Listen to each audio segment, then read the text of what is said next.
Dear youngsters friends, તમે જાણો છો અત્યારે એક પ્રવાહ ચાલી રહ્યો છે. લોકોને વિદેશમાં જવું છે અને ત્યાં સ્થાયી થવું છે. કેમ? કારણ કે એક ઇન્સિક્યુરિટી થઈ ગઈ છે કે મને મારો દેશ સાચવી નહીં શકે. દેશ ત્યારે જ યુવાનોને સાચવી રાખે જ્યારે દેશ યાની કે રાષ્ટ્ર મજબૂત બને.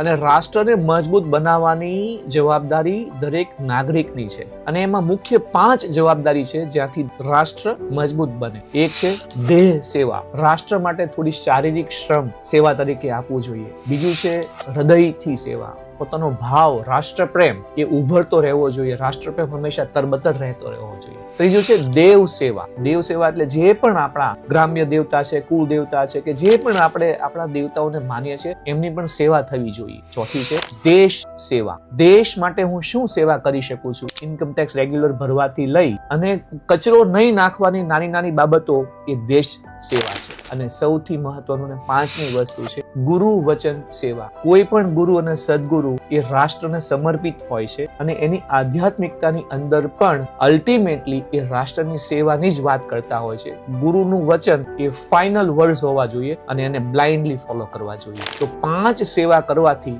મજબૂત રાષ્ટ્ર બની શકે અને રાષ્ટ્રની સેવા થઈ શકે. જુનૂન, રોજની 1 કલાકની સેવામાં આપણે સમય કેવી રીતે કાઢી શકીએ અને છતાં પણ આપણે આપણા બિઝનેસમાં ટોપ પર જઈ શકીએ છીએ. રોજની 1 કલાકની સેવા કાઢીને પણ એના માટેની સૌથી બેસ્ટ ટૂલ્સ શીખવવામાં આવે છે.